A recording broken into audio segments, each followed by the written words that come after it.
All right, so we are gonna talk Dune. Again, these are things that we'd probably cover on the podcast, but we haven't quite got there yet. Uh, with me healing, we're gonna be doing them at my location, but also Lucas isn't feeling too hot, so we kind of gotta wait for him. If he takes too long, maybe me, Declan, will bring someone else on. Because there's so much to talk about. But I'm going to be talking about Dune because it my personal experience with it. So my buddy Donnie, who you've seen on HeroClix videos, and he's also stopped by on um, certain podcasts he's been on. So Donnie's obsessed with Dune. He's been talking about it for me forever. I guess he read the book. He loves the book. There's a new board game coming out. He's gonna want me to buy him the board game through our store. Um, and he told me that the original one is really goofy. He's like, it's not that great. But this one, he was like, you gotta watch it or whatever. So he already saw it. It's on HBO Max, so you're able to watch it. So my thing is, from my point of view, um, I went in and I guess they said this is what set up Star Wars and Game of Thrones, and this thing created or let everything be created basically. So with that being said, and excuse my voice because my voice is still healing. Usually I'm a louder talker and more enthusiastic, but it's just my voice is a little different. But anyways, my throat's healing. But anyways, so with Dune, it was kind of like, my personal opinion, you got thrown into it really fast, and it was very confusing to me. Maybe I'm just dumb, I don't know. But Donnie being there, I asked him a ton of questions where he's explaining to me why they're doing this and why is this happening, and without spoiling it for me, um, he explained a few things for me. Because right off the jump, it was like things were happening, and I feel like they didn't explain it. So I was kind of like, what? Then it was kind of boring because, like, for me, I don't like a lot of politics in my stories, uh, unless it's like really smart and needed. This one had some politics in the beginning, um, off the bat, and that kind of reminded me of like Phantom Menace, where they had the whole political stuff in there, which was dumb and stupid and took away from the movie. But with this, it was a little different. And then learning about, I don't know characters' names, but learning about the kid, how they think he's like the chosen one, it gave me a very Anakin vibe, uh, where I thought, okay, I kind of like how they're doing this.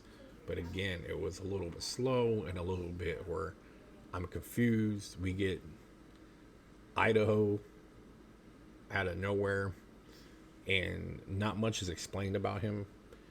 And the kid wants to go with him or whatever. Um, Isaac, whoever the plays Poe, he's the dad. I feel like he was way too young to be his dad, but whatever. I liked everybody that had Josh Brolin, but it's weird because they were on such lower tiers of characters that they're such big names, and it just surprised me with that. But I would say the first act was really hard for me to get into. And don't get me wrong, um, I got distracted a lot with what was going on, and we had another friend there watching, so I was talking to him about certain things, catching up. But I think by the second act or so, once Poe basically got killed and stuff, it got more interesting of the betrayal and the setup. And Donnie explained to me the big fat guy is basically the villain, um, and how all that went down. He was like a baron or something like that. Um, it got more interesting, and then the kid becoming more of like on his own. And it was cool to see Idaho do what he did. For him to die, spoiler warning for anyone that hasn't seen it, but I bet people have, so quickly really bugged me. We already lost Poe, quote unquote, Poe. And that really was like, what the hell? But I guess, Donnie was like, that's the story. He goes, this is what happens. He's like, this all happens. So it's not like they could change it. And just to lose such cool characters, you kind of are like, what the hell? And then the attack on the house, I guess you call it, it's kind of Game of Thrones-ish for me because I'm a big Game of Thrones fan. It it was cool. Like I liked all that, and the kid and the mom making it out. I thought I was gonna get bored with them being alone, but their survival was really interesting, and them keeping fighting. I mean, like the sandworms. I get that they wrote them in because they couldn't just have people going out to get spice and no consequences. So they had to add an element to a risk against reward. So it was smart how they did it, where it's vibrations and things like that. But I wasn't that impressed with not letting you see them really. And then at the end, they finally got a reveal, and I was just like, eh. I want it to be a bigger moment, and it for me it wasn't a bigger moment. But overall, there was a lot of cool characters, but I feel like Game of Thrones, it was like you're losing them all within one movie. And the fact that they were worried about the money it made, it was pretty low compared to what they thought, I guess. And I don't know how they calculate it on HBO Max. I don't understand how they calculate it. But then it goes, hey, number 2 got greenlit. And I'm like, they have to do number 2, you know? So where they're at now and him having these dreams, and again, it's almost like how Star Wars should have been. It is very cinematic. It's very slow moments of wide shots, and stuff like that. But it's almost peaceful at times. So it's a movie where you kind of could just watch. The only problem I was worried about is it being 3 hours, and how I feel lately. I didn't really want to sit through a 3-hour movie. But I will say that for the most part, it's entertaining through all of it.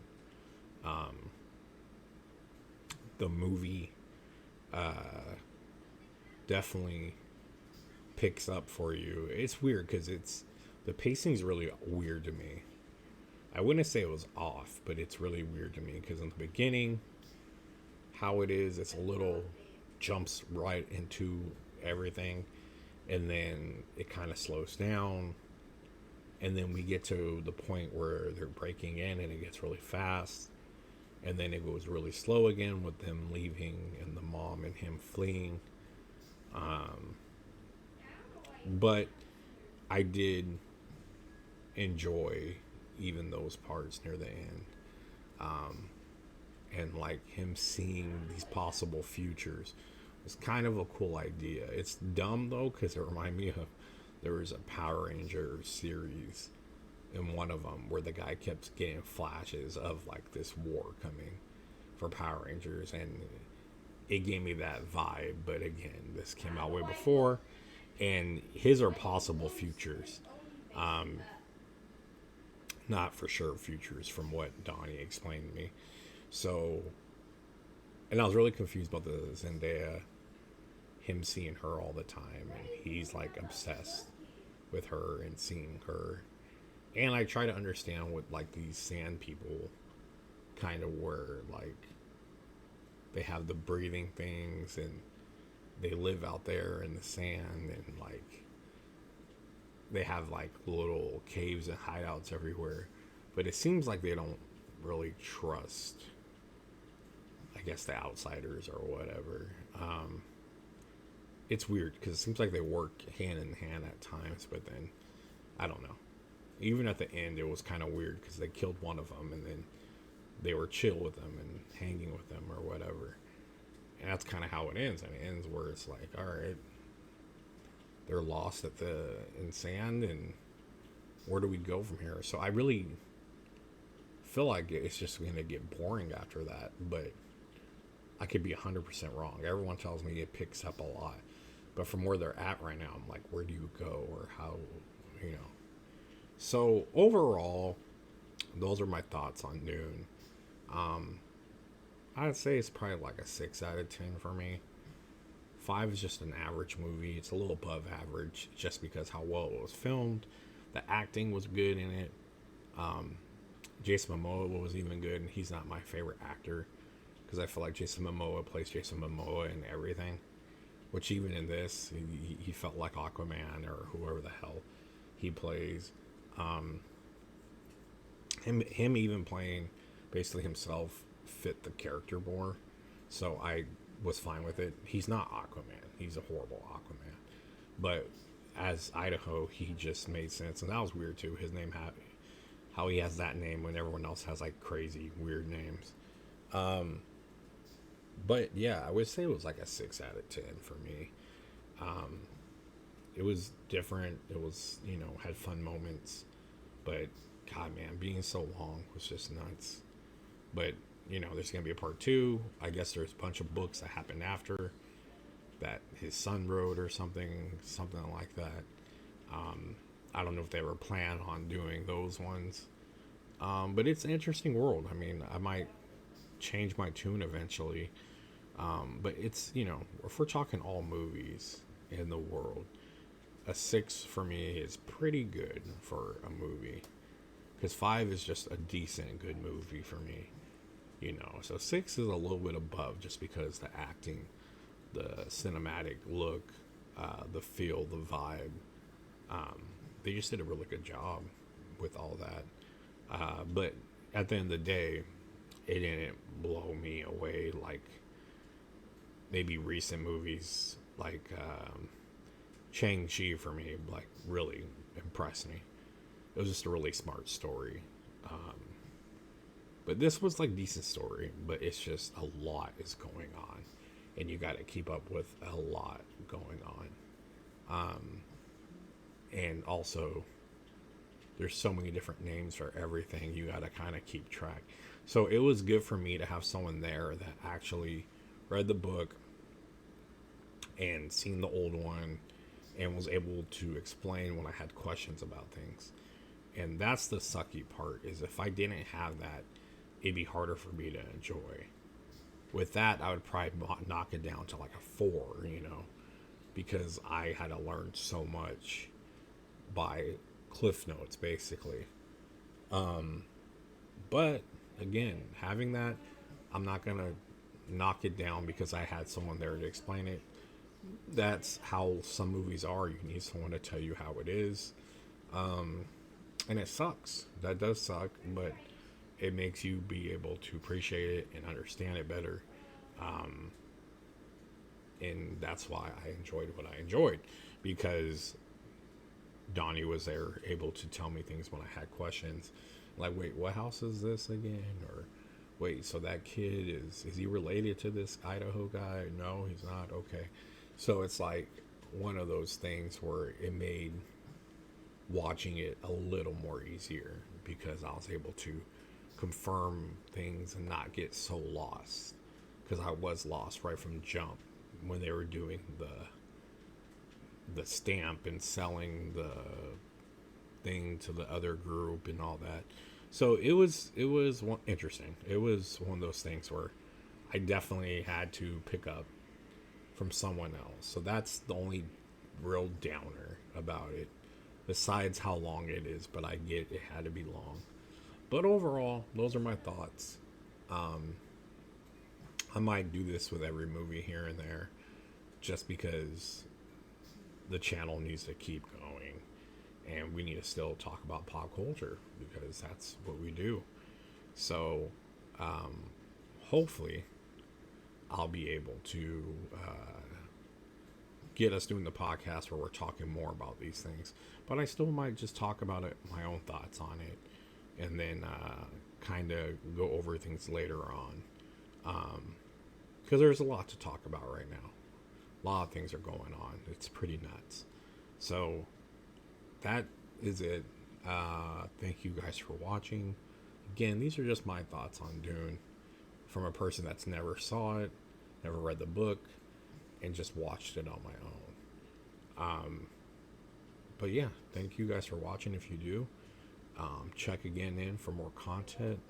Like, share, subscribe, all that good stuff. We need it right now. We're trying to grow, and at this time, I really need it just because I need the moral support of people right now. I just need to feel that love, you know. So get out there, share it, like it, comment, even if it's a bad comment. Give me a bad comment. I don't care. Just interaction is really good for me right now. So that's that. Thank you guys for watching, and hopefully you guys enjoy the video. But yeah, have a good day and thanks. Bye.